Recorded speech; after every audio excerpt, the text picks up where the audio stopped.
नमस्कार मित्रांनो, लाडक्या बहिणींसाठी मोठी आनंदाची बातमी आहे बघा। मुख्यमंत्री देवेंद्र फडणवीस आणि उपमुख्यमंत्री एकनाथ शिंदे यांनी कालच मोठी घोषणा केली। काल माध्यमांशी बोलताना त्यांनी मोठी घोषणा केली। ज्यावेळेस लाडकी बहिणीचे पैसे कधी येणार हे ज्यावेळेस त्यांना विचारलं गेलं त्यावेळेस त्यांनी तिथं सरळ उत्तर दिलं, येत्या 4 ते 5 दिवसात वाटप हे सुरू होणार आहे, असं स्वतः मुख्यमंत्री देवेंद्र फडणवीस यांनी काल माध्यमांशी मीडियासमोर बोलताना आपण बघितलं असेल भरपूर जणांनी।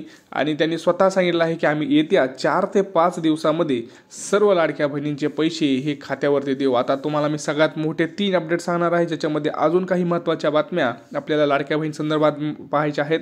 कारण नवीन 3 नियम आता आपल्याकडे आलेले आहेत। नवीन 3 आपण बोलू शकतो की त्याच्यामध्ये रूल्स आपण आहेत, त्याच्यामध्ये काही लाडक्या बहिणींनाच पैसे येऊ शकतात का ते बघणार आहोत। कोणत्या लाडक्या बहिणींना पैसे येणार आहेत, कारण आधार डीबीटी असेल तरच पैसे हे येणार आहेत। आता कोणतीही योजना असू द्या, तुमची लाडकी बहीण योजना असू द्या किंवा कोणत्या त्या 12 बँका आहेत, कारण त्या अधिकृत बँकांमध्येच लवकर पैसे येणार आहेत, नंतरच पोस्ट आणि बाकीच्या बँकेमध्ये पैसे येणार आहेत। कोणते ते पहिले 10 जिल्हे असणार आहेत त्याच्यामध्ये वाटप होणार आहे। तुम्हाला पण वाटत असेल की आपल्याला सुद्धा पैसे यायला हवेत, तर हा व्हिडिओ संपूर्ण पहा आणि हा व्हिडिओ जास्तीत जास्त शेअर सुद्धा करा।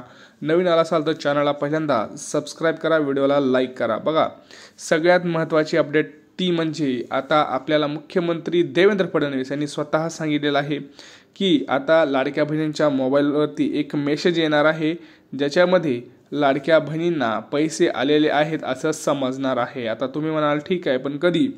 तर लक्षात घ्या, स्वतः मुख्यमंत्री देवेंद्र फडणवीस ज्यावेळेस काल माध्यमांशी बोलत होते त्यावेळेस त्यांनी ज्या पण योजना आहेत, जसे की शेतकरीची PM किसान योजना असू द्या किंवा लाडकी बहीण योजना असू द्या किंवा सर्व कुठल्याही योजना असू द्या, त्यांना प्रश्न विचारला गेला त्यावेळेस त्यांना सांगितलं गेलं की आम्ही ह्या ज्या पैसे आहेत येत्या 3 ते 4 ते 5 दिवसामध्ये अकाउंटला पाठवणार आहोत। कोणत्या अकाउंटला येणार आहे ते मी तुम्हाला सांगणार आहे, कोणत्या बँका इथं सगळ्या प्रामुख्याने चालणार आहेत ते सुद्धा आपण तिथं सांगणार आहोत। परंतु लक्षात घ्या, सगळ्यात महत्त्वाचं काम तुम्हाला करायचं आहे ते म्हणजे आधार डीबीटी। तुमची कोणतीही बँक असू द्या, लक्षात घ्या, कोटक बँक असू द्या, येस बँक असू द्या, बँक ऑफ बरोदा असू द्या, बँक ऑफ महाराष्ट्र असू द्या, ॲक्सिस बँक असू द्या, बँक ऑफ इंडिया असू द्या किंवा SBI असू द्या, तुम्हाला सगळ्यात महत्त्वाचं जे काम करायचं आहे ते म्हणजे आधार डीबीटी।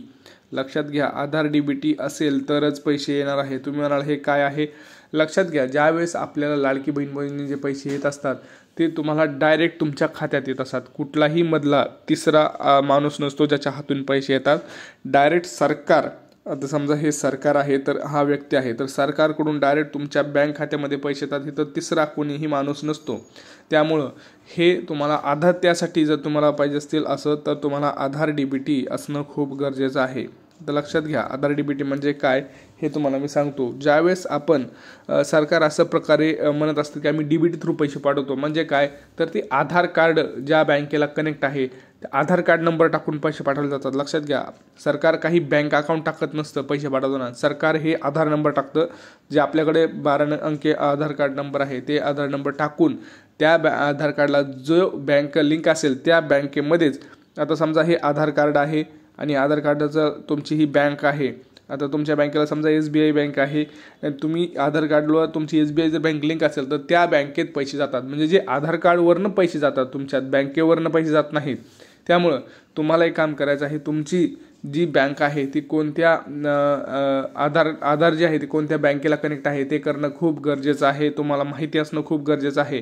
कारण प्रॉब्लेम काय होतो, आपल्याकडे समजा 2 अकाउंट आहे, एक SBI आहे आणि एक ॲक्सिस बँक आहे, परंतु आपलं आधार कार्ड जर बघितलं, हे आधार कार्ड आपलं ॲक्सिस बँकेला कनेक्ट आहे आणि आपण SBI मध्येच पैसे आलेत का बघत असतो, तर हे खूप चुकीचं आहे। तर तुम्हाला पहिल्यांदा एक काम करायचं आहे, जे आपलं बँक आधार कार्ड आहे ते कशाला कनेक्ट आहे हे बघणं खूप गरजेचं आहे।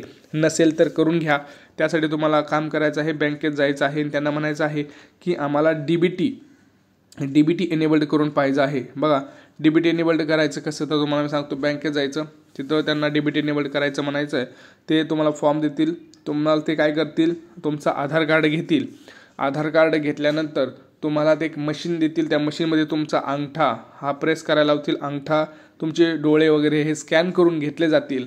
त्यानंतर तुम्हाला एक पावती मिळेल, त्याच्यामध्ये लिहिलं असेल की तुमचं डीबीटी प्रोसेस होत आहे आणि येत्या 2 ते 3 दिवसामध्ये तुमचं डीबीटी हे प्रोसेस होऊन जाईल। म्हणजे आता पैसे तर माहिती आपल्याला 4 ते 5 दिवसात पैसे येणार आहेत आणि 2 ते 3 दिवसात आपलं DBT पण एनेबल्ड होणार आहे. म्हणजे ते पैसे येण्यापर्यंत 1-2 दिवसातच ते तुमचं DBT एनेबल्ड होऊन जाईल आणि खात्यामध्ये तुमच्या हे पैसे येणार आहेत. आता तुम्ही मला तारीख सांगा, लक्षात घ्या तारीख जर बघितली आपण तर 26, 27, 28 26-27लाच हे पैसे येऊन जातील.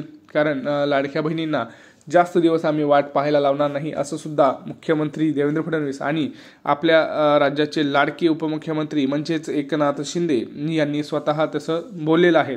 माध्यमांशी स्वतः देवेंद्र फडणवीस यांनी बोललेलं आहे. तर लक्षात आलं, आधार कार्ड DBT एनेबल्ड असणं खूप गरजेचं आहे. लक्षात घ्या, आधार कार्ड DBT एनेबल्ड नसेल तर प्रॉब्लेम होणार आहेत. तर हे तुम्हाला काम करणं अतिशय महत्त्वाचं आहे. दुसरं म्हणजे बघा, आता जर बघितलं आपण तर मागचे पैसे येणार का हा एक मोठा संभ्रम आहे. लाडक्या बहिणींना डिसेंबर आणि जानेवारी असे 2 हप्ते एकत्र मिळणार आहेत. डिसेंबर आणि जानेवारीचे एकदमच 3,000 रुपये हे मिळणार आहेत. आणि यासोबतच त्यांना जे लाडक्या बहिणींना जे मागचे पैसे उरले आहेत, भरपूर अशा लाडक्या बहिणी ज्यांना एकही हप्ता मिळालेला नाही आहे, 7,500 भरपूर जणांचं पेमेंट हे कॅन्सल झालेलं होतं. आता पेमेंट कॅन्सल होण्यामागं भरपूर काही कारणं होती. त्याच्यामध्ये आधार कार्ड होतं किंवा अकाउंट ब्लॉक होतं किंवा तुम्ही कुठल्या इतर योजनेचा लाभ घेतलेला होता त्यामुळे पैसे आले नसतील, असे काही महत्त्वाचे रिझन्स होते. तर आता तुम्ही म्हणाल की हे पैसे येणार का? हो, लक्षात घ्या, मागचे सुद्धा पैसे येतील तुम्हाला आणि जे पुढचे पैसे आहेत ते सुद्धा येतील. म्हणजे मागचे 7,500 आणि आत्ताचे 3,000 हे सुद्धा येणार आहेत. त्यासोबतच गॅस सिलेंडरचं जर आपण बघितलं तर गॅस सिलेंडरचे पैसे वाटपसुद्धा यासोबतच होणार आहे. याची मोठी घोषणा झालेली आहे. परंतु गॅसमध्ये तुम्हाला महत्त्वाची काळजी करायची आहे, ती म्हणजे लक्षात घ्या, त्याच्यामध्ये काही महत्त्वाचे नियम होते, तुम्हाला हे सांगतोय. तर पहिला नियम असा होता, तो म्हणजे काय, तर गॅस हा महिलेच्या नावावर असणं गरजेचं आहे. महिलेच्या नावावर तर जे गॅस सिलेंडर कनेक्शन असेल तरच पैसे मिळणार आहेत. पुरुषाच्या नावावर असेल तर तो मिळणार नाही. पुरुषाच्या नावावरून तुम्हाला महिलेच्या नावावर करणं अतिशय महत्त्वाचं आहे. त्यासाठी तुम्हाला गॅस एजन्सीमध्ये जाऊन ते गॅस कनेक्शन महिलेच्या नावावर ट्रान्सफर करावं लागेल. तरच तुम्ही या योजनेसाठी पात्र असणार आहात. लक्षात आलं.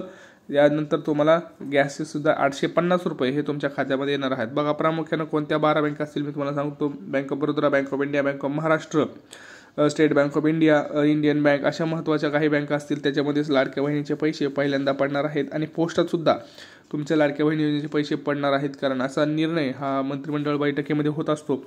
12 बँका आणि पोस्टात प्रामुख्याने पहिल्यांदा पैसे पडणार आहेत. त्यामुळं तुमची बँक कोणती आहे, तुमचं बँक आणि तुमचं पोस्टात खातं आहे का, हे तुम्ही कमेंट सेक्शनमध्ये कमेंट करा. आम्ही तुम्हाला सांगू की तुम्हाला पैसे हे येणार आहेत का नाही. यासोबतच लाडक्या बहिणींना लवकरच प्रतीक्षा संपणार आहे आणि खात्यामध्ये त्यांच्या हे पैसे पडणार आहेत. प्रामुख्याने आपण जर बघितलं 10 जिल्हे कोणते, तर पहिल्यांदा आर्थिकदृष्ट्या जे कमकुवत जिल्हे आहेत त्या जिल्ह्यांमध्ये पहिल्यांदा पैसे पडतील. जसं जर आपण बघितलं चंद्रपूर, गडचिरोली, अकोला, नांदेड, नाशिक, अमरावती, इकडे जर बघितलं तर जालना, छत्रपती संभाजीनगर, हिंगोली, लातूर, सोलापूर, धाराशिव असे महत्त्वाचे जे काही प्रामुख्यानं पुणे अशा काही जिल्ह्यांमध्ये सरसकट वाटपसुद्धा होणार आहे. तर तुमचा जिल्हा कोणता आहे ते तुम्ही कमेंट सेक्शनमध्ये कमेंट करा आणि काही प्रश्न असेल तर नक्की विचारा. परंतु त्याच्या अगोदर आपल्या चॅनलवरती नवीन असाल तर चॅनलला सबस्क्राईब करायचं विसरून जाऊ नका. कारण आपण सगळ्यात आधी महत्त्वाची अपडेट तुमच्यापर्यंत पोहोचवत असतो. भेटूया पुढच्या व्हिडिओमध्ये. तोपर्यंत जय महाराष्ट्र.